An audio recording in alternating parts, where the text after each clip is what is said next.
Welcome into Other People's Shoes, the podcast where listeners get to step into the lives of others and see the world through their shoes. Your host, Neil Matthews, is a seasoned interviewer who has a natural talent for empathizing with his guests and drawing out their unique perspectives. Through a combination of storytelling and insightful questioning, Other People's Shoes explores the lives of a diverse range of guests, from everyday people to celebrities and thought leaders. With a warm and welcoming style, Neil creates a safe and supportive space for his guests to share their stories, while also challenging listeners to broaden their perspective and think more deeply about the world around them. So tune in to Other People's Shoes with Neil Matthews and get ready to step into other people's shoes. Hey, come take a walk with me, not like you used to do. Do something different and put yourself in other people's shoes. Open up your mind and open up your eyes and change your direction, change your perspective. Welcome into Other People's Shoes. As you know, I am your host, Neil Matthews. Thank you so much for joining me today. Really excited, as always, that you've made that great choice to go ahead and hit play today. Now, listen, I've always said this. We could be playing all kinds of things. Now, I myself, believe it or not, grew up actually playing street hockey. Now, I know for some of you, you're thinking, that's a thing? Yeah, actually it was a thing back in the day. They had this wonderful human being. They called him the Great One. And if you're a hockey fan, you know exactly who I'm talking about. If you don't know who I'm talking about, it's okay. I'll fill you in. That would be Wayne Gretzky. Yes, he in fact is a Canadian, believe it or not. Played for the LA Kings for a long time. They actually did a great documentary on him. Speaking of great documentaries, they did a 30 for 30 on him called The King's Ransom, which, by the way, is worth the watch if you're a hockey fan. If you're not, well, then,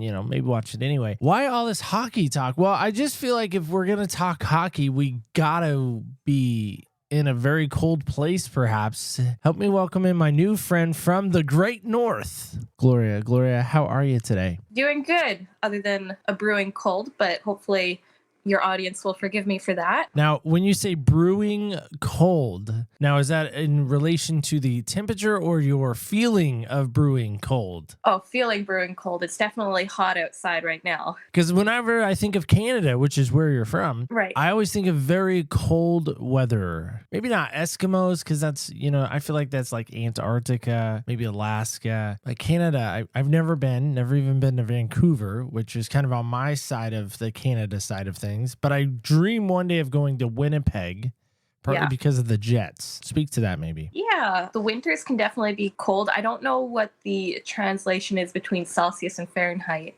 There have been some days that have gotten to below 40 degrees Celsius. 0 is freezing, if that helps anybody. Usually the winters, the average day is around 20 degrees below Celsius. Right now outside, the summers can get to be pretty hot. Yesterday it was close to 30 degrees above Celsius, and I think my neighbor was saying that it was somewhere around 85 Fahrenheit, if that's any help. I love it already. I quickly Googled Celsius to Fahrenheit really fast just to help. So 20 degrees Celsius just to help here. So I don't know where they do the math here. I'm not a math expert by any means, but they do 20 degrees Celsius equals to 68 degrees Fahrenheit. Okay, that's 20 above you're saying there, right? Yes. So if we say 20 below Celsius, I don't know what that would be, though. So is that negative? Let's see, negative 20 Celsius. What does that give us? Well, still same formula. All right, we'll work on that. We'll put research on that, figure out how we can determine how cold it is there.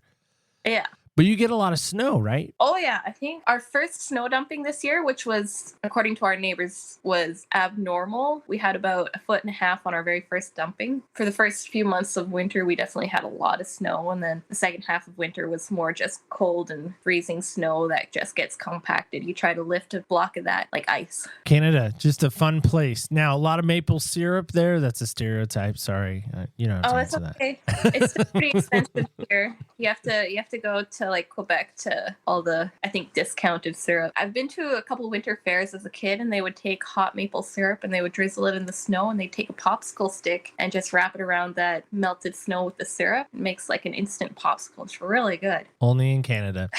Only in Canada. Well, Gloryah, thanks so much for joining us today. Really excited that you're here. Let's jump right into this. If we were going to ask you this weird and bizarre question to lead things off with, I wonder what your answer would be. And that's this. What style of shoe does Gloryah love to wear? Depends on the season. In the winter, I definitely like higher winter boots that keep my toes warm. Right now, I'm rocking the Crocs as I'm trying to wrestle my garden into obedience. I'm not sure if it would be better to just go no shoe because my feet get really dirty anyway. That's awesome. Wrestling your garden. That just invokes so many imagery for me of you just out there fighting back the weeds. An interesting adventure, that's for sure. It's my first year having a large garden plot since I was a child, and I've been trying to get those deep tap roots. At least I was. Not anymore. I've given up on that. Just spending hours in one small section, digging 1.5 deep, trying to get all those. Well, here in the States, my wife actually has said the landscape guy is actually cheaper than marriage counseling. And I'm like, okay. Let's go after that. Let's pursue that. His name's Alex, and he does a great job. I really enjoy the fact that Alex is out there mowing the grass, and I am not. I really like Alex. He might be my best friend right now. I'm looking for a new one. He might be my one. Well, let's get into you and your story. Fascinated by this, by the way. So help me understand this, because you have your own show, and you've decided through that show to kind of walk through and maybe unveil and unmask in some respects kind of your journey, and doing it in a very vulnerable way. I actually got a chance to listen to a couple episodes. It's really scary when you choose to use this type of format to really be vulnerable. Now, help me with that. Why do that in such a public way? I was inspired by another lady who did something similar. I needed a form of consistent journaling, and just sitting down and making a journal was not happening for me. Creating an audience, I suppose, gives me that accountability for one reason. Another reason, I just want to shout it to the rooftops. I know there's lots of people out there that have gone through very similar, if not worse, experiences. My hope and my prayer by starting it was that I would show others they're not alone, and hopefully to be an encouragement to others. That's why I titled it as I did, called With Deprogramming. The meaning of deprogramming is to dissuade or try to dissuade from strongly held convictions, brackets such as religious beliefs, or firmly established or innate behaviors. And a lot of the things that I've been dealing with in my personal life have been such firmly established behaviors that I have a hard time getting rid of because of the result of my childhood. What the goal is, deprogram myself. There's millions of ways to do that. I mean, as you mentioned, people do try to do journals, and as you also mentioned, that didn't really take off for you. I absolutely despise sitting down and trying to write out a thought. Like, that to me seems very painful. It's very clunky. I get about 3-4 words in, and I'm trying to figure out how to spell said word or whatever, and it just gets bogged down, and I spend more time trying to Google the word I'm trying to think of. Now, if I came in here where I'm currently sitting, I lovingly call it Sky Studios because it's light blue everywhere, and so, why not? It looks like the sky. Maybe in the next iteration of Sky Studios, when we potentially move into a new house one day, I might put clouds on the ceiling. I think I might do that. That would be fun. Look up, see some clouds. That'd be fun. In that, I can come in here, I could hit record, and I could probably talk for probably about 2 hours on my feelings, and I wouldn't be bogged down with, again, trying to write it out. Was that kind of where you were at? Half and half. Those first few episodes, I had to write everything down word for word because my mind gets so fractured, and it's hard to follow my own frame of thought. Even when I'm talking to my husband, sometimes he'll tell me to slow down and think about what I'm trying to say. I don't know if it's still a result of memory or grief from my mom's passing, or who knows what. I've still got some brain fog, confusion. Definitely relied heavily on scripting everything and trying to write it out as naturally as I could speak it. The last few episodes, I've been doing more outline and just following a structure that way. If I have to stand up and read something in front of somebody or have to look down at a paper, I'm out. I want freedom, I guess, to say, I don't script anything. I can't script anything because I can't rely on my brain to read what's on the paper and to process it out. Like, I get jumbly, I get stuck. But it's kind of the opposite for you from the sound of it. A little bit. I don't think either either is bad. That's an amazing gift that you have to be able to make sense of your thoughts and go from there. Well, sometimes it goes at warp speed, and then sometimes, much like it sounds like what you're describing with your husband, people have to stop me and say, hold on a second, I don't know what you're talking about. You got to slow down, get me up to speed, because I will have thought I've already said something or maybe a key element to the story, and they're like, I missed what you said there, so let's try that again. Well, so tell me about this. You mentioned your mom's passing. Now, for me, both my parents are still living, so I'm always fascinated on some levels how that affects someone when you have to walk through that experience, because it's not an easy one. No. It's very difficult. So maybe speak to that if you're willing. Well, I guess the first thing that comes to mind for me is before I lost my mom, when other people would lose loved ones, I had a really hard time empathizing just because I had no idea what that was like. And after she passed, a couple of my siblings and I said, I could only imagine what it must be like. And I stopped her right there and I'm like, don't even try. You don't want to know what grief is like until you've been there, because in a way, where my mind goes, if you haven't lost someone and you're trying to imagine what grief is like, you're trying to put someone in the grave prematurely. For me, it was shocking. We knew her body was going downhill for a little while. In my podcast, started a little mini series called Missing You, and I'm 3 parts in right now, just going over the details that led up to her death. Next week, I'm gonna touch base on the funeral, just because the situation with my dad made it, I think, rather traumatic. Not that death isn't traumatic for those who are involved with it. My dad had abused my mother for so many years that when she passed, it was shocking, yes, was a huge sense of relief that she was no longer under his power, under his manipulation and abuse. Then there's also anger. 40 years of that is part of what has battered her body and her mind so badly that she gave up at the end. Those last few months, she had lost much of her motivation to live despite her grandchildren. Just thinking back on all of that, it still breaks my heart. I wish us kids could have done better by her. We had tried to free her from the bondage of that relationship. The Lord took her in the end, and we're thankful for that. As much as we miss her, I'm now condemned by my father as a devil, proclaimed recently on Monday. He was condemning me to hell because I tried to separate him and my mother. How else did he put it? He said that my marriage was doomed to fall apart because I dared to try to intervene, and he was going to live to see it. Like, I shake my head and I wish I was past all of that. It keeps coming back, and foolishly I keep putting my place in positions where it comes back. I suppose the mask I've been peeling off little by little is that I'm not okay. When for years I could smile and say everything was fine, my life was great, when under the surface my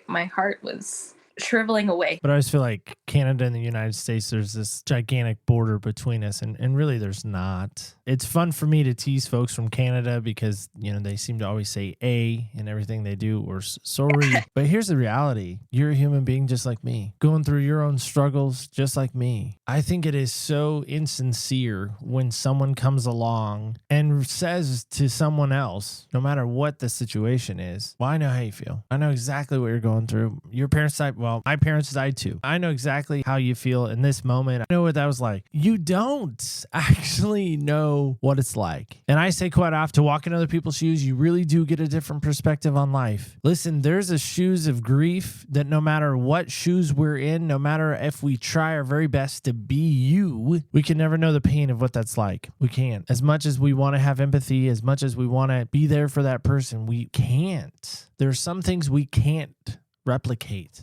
And I think grief is one of those things we just can't replicate. We just can't. And I think that's the hardest part. You mentioned how hard it's been since your mom's passing. When you think about your mom, it sounds like the amazing woman that she was. What's one memory or what's one trait that she had that you look on and you go, man, that's it. I'm always going to think about mom in this way, or I'm always going to remember this about mom. What would that be? There's a lot of things. For the most part, she was always smiling. Even if she was hurting, she would try to lighten the mood. She would be silly, sometimes to a point that didn't always make sense. She would find things to laugh with. When we were hurting, she would she would do the same. She would try to find points to help us laugh. I guess another, she had a really good memory. She would tell me about family and friends of hers that I have no idea who she's talking about, but she would tell me stories, say their names, and she would ask me if I remember them, and I'd be like, I have no clue, Mom. She was filled with so much joy. How are you using those traits that you saw in her to the world? To be honest, it's been a little difficult recently just because I've been stuck at home. My husband and I share just one vehicle, and we're 20 minutes away from town. I guess with my daughter, just trying to show her the wonder of the world around her, going outside and seeing all the butterflies and the leaves and the flowers and stuff like that. Just trying to demonstrate to her that the world is okay to explore. With friends, I haven't been as diligent in staying in contact since I had moved away, especially recently. With the church family, just trying to demonstrate the light of Christ and the joy of Christ as I can, even though it's been shaded recently by grief that I've been kind of wallowing in. I'm not sure how I've brought those aspects of my mom the world recently. What was your mom's name? Grace. Grace. What a great name. So Grace, your mom, she gives you this amazing name, Gloryah. Yeah. If Grace was to come back somehow, how would you think she would want you to be spending your life, the rest of your time? Like, again, if I gave you a weekend, maybe we send you to Toronto, I don't know, someplace exotic in Canada.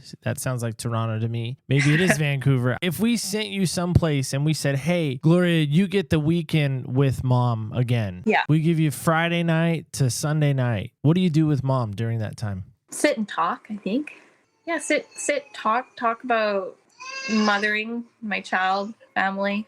Go out, see some of her friends. This is Ilona. Ilona, how are you? Okay, I'm good. Her name, I believe, is Dutch in origin, and it means as a joy. Well, she may be our youngest guest ever, so she now has that distinction. Perfect. Here's where I'm at. In that brief little retelling of what you would do with your mom, you mentioned going to see her friends, going to do maybe stuff she would want to do. You wouldn't use that time selfishly to just grab every ounce of whatever wisdom she has? Well, I'm sure I would, but I wouldn't want to bother her. Not too hard. See, I mean, that's great. I'm going to push on that, though. It seems like you really miss her a lot, and rightfully so. Who doesn't miss their mom? Who doesn't miss that family member that has passed, that has poured into them so much? I just wonder about that for you. If you have this whole weekend with her. Like, what would we talk about? Yeah, I mean, because listen, there's a lot of stuff going on with your dad right now. Yeah. Do you think she could provide some counsel? Do you think she could provide some wisdom, some understanding? In my mind, I'm thinking maybe this is the moment that you can really, truly say goodbye and let go. To be honest, I'd probably ask her why she stayed so long. In regards to my dad and the wisdom of their relationship there, I don't have much to ask because I saw it all. What I miss the most is her wisdom in raising my child. When I was pregnant, I would call her and ask her questions all the time. My daughter was first born, and that was the topic number one was Ilona. In some ways, I'm thankful that I had my daughter before she passed because she gave me so much advice and help. There's insecurity in my own ability to know what to do. So I do miss that very much because she had 8 of us kids. Her whole purpose of living was her kids. She did it well. She wasn't perfect. No mother is. In regards to like children's fussiness or crankiness, she had really good ideas and thoughts and remedies. One really good one that she had when she was a baby and she was crying and you couldn't tell what was wrong. Like she was not hungry, didn't need a diaper, and all those different things. She would suggest taking olive oil and boiling it, taking the hot oil on your fingers and rubbing it on the tummy, and that would ease some of the gas and the pressure in the tummy. It's a Middle Eastern trick she learned from her mother-in-law. I'm not sure if that'll help any of your listeners at all. Just something that I learned from her. All things mothering, she would have been the first one that I call. And if she was still alive today, if I could have that weekend, that would be the number one topic. I imagine you just with a notepad, with a laptop even, and just typing vigorously or writing profusely, just like, hold on, Mom, what do I need to do? Okay, when this happens, what do I do here? The child drives their teeth through their lip. What do I do then? It's such a powerful thing when a daughter is able to become a mom. I imagine, I don't want it to happen anytime soon for us because we have a daughter too. She's going to be, she's 16. She's driving now. I don't want that to happen now. But when it does happen, I want my wife to be obviously available and be there. You said there's 8 of you. Do they all have the same connection with mom that you did? Not all of them. Some more than others. My younger sister, for sure. There was about a 6-year gap between me and the next oldest one. I'm the second youngest. So my younger sister and I were the last ones home. Both of us have only recently been married ourselves. So it'll be 4 years in November for me, 3 years this June for my sister. So my older siblings have all moved on in their lives. I don't think they're as close. With your family and your sisters, your sister, and I'm imagining even your brothers, how are they handling all of this? Are they on the same emotional type track that you are? I think similar. In regards to the treatment of my mother by my dad, I think we're all pretty unanimous in regards to our feelings. My younger sister doesn't have any kids yet, and I know she's been feeling that loss. And my oldest sibling is a sister, and she's not married, but she's always wanted kids of her own. It was, I think, hard for us all in different ways. My oldest brother was the one who ended up calling 911 for the ambulance for my mom. He took a lot of the responsibility at that time in regards to the wrath of my dad. There was a situation with my parents and a lot of dogs, I think, either on the verge or they had a puppy mill going, which was not healthy for the dogs. So that's a whole different story. He took quite a lot on himself during that time period, which was draining and hard for him. I can't speak for all my other siblings, but I know they took it all very differently. So how does your dad feel about you sharing what you're sharing on your show? Do you think he's listened? Do you think he's heard anything? Have any of the other siblings heard anything and strongly encouraging you to keep going? What's the general family feedback? Yeah, for my siblings, I've had encouragement all around. There have been some that have just not said anything. So if they disapprove, they hadn't said anything. Others have full on supportive, and there have been a couple others that have said that it's been helping them as well. It's been encouraging on that end. I found out on Monday that my dad had recently found out about the podcast, and he's listened to it all now. He's not happy, not in the least. So he found out. I knew he would at some point. Enemy number one now. If in some regard I am sinning and dishonoring him by doing this podcast, then I will stand before the Lord and give an account. That'll be something that I have to answer for myself. I don't think I am dishonoring him. I'm not mentioning his name. The only people who know who he is are certain family and friends that have been following. Start a show and you start revealing stuff and you start talking about family, it's only natural that you're going to weave your family story into your show. I mean, it just happens. I've done it multiple times. There have been times, though, in the editing process, I've maybe told a story or shared something about my parents or growing up, and I'm like, yeah, I don't know if I'm ready to talk about that yet, so I'll take it out. Or take that section out. And again, being a person of faith, do you ever feel like you're in any way not honoring them? Because the Bible talks about clearly, honor your father and mother. And if you do that, you'll have a longer life. What your dad is saying is you're not honoring him. You're actually dishonoring him and maybe even dissing him. But to your point, you're like, hey, I'm not mentioning you by name. Yeah, I'm not mentioning him by name. I'm merely stating facts.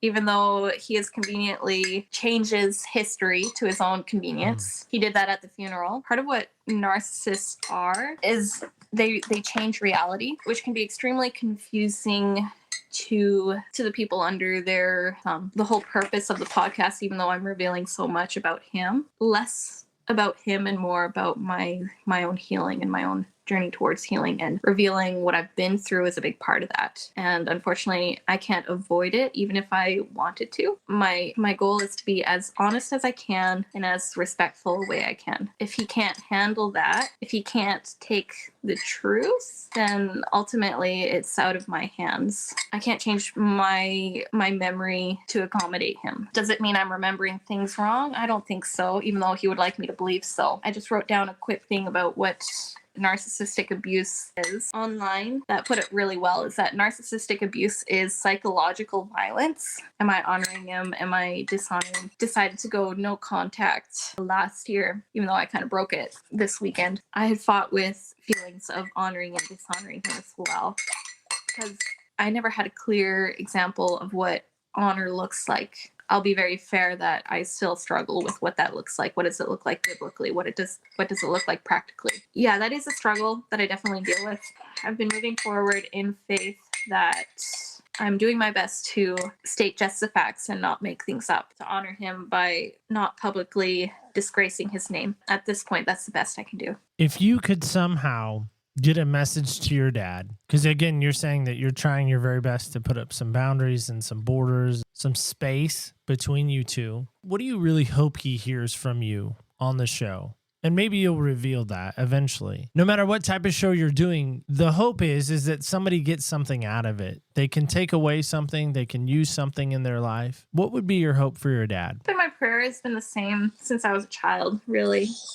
That he would open his eyes, what he has done in the family. I just sent him a personalized message on Monday, which was the result of his backlash. I had opened my heart in a very vulnerable way to him, hoping that maybe he had changed, and I wanted to give him the opportunity to prove it. I know that God can change hearts, and I know that he has the power and ability to. We as individuals have to be willing and open to it, because God's not going to force our hands. He's not going to take, for the use of the potter and the clay, not that the clay has any power over the potter. He's not going to take a vessel that has already been designed a certain way and completely change it unless he wants to. Something that I've had to come to terms with in regards to that is that I have no power over my dad. I have no control over his response. Ultimately, my dad has no authority over my own salvation.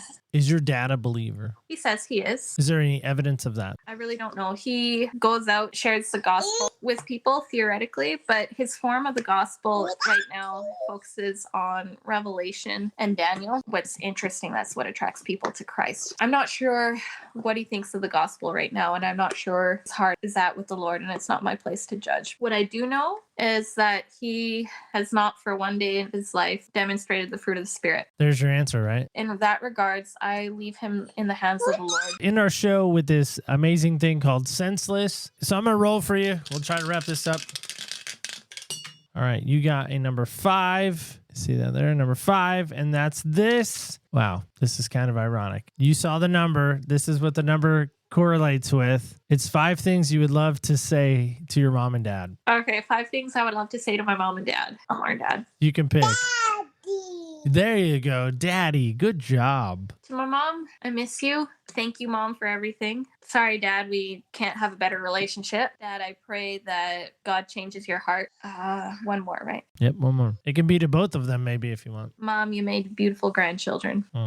Gloria, thank you so much. Say your daughter's name one more time. Ilona. Thank you, Ilona. Thank you for joining us today. Thanks for having me. Thanks for being here. I don't know what to do with this. Who's this person? There you are. There we go. Well, Gloria, I again want to thank you so much for coming on. Thank you for giving us some moments today. I know it's quite challenging to not only parent and podcast at the same time, so there is proof that that can be done. So that's exciting, right? I want to leave you with something. I want to continue to encourage you to continue down this road, no matter where it goes, no matter where it takes. I will tell you this, there are going to be haters along the way, no matter what. Empower you and just challenge you to say, keep going. You know what? At the end of the day, I think this is a great platform and a great medium to really express yourself.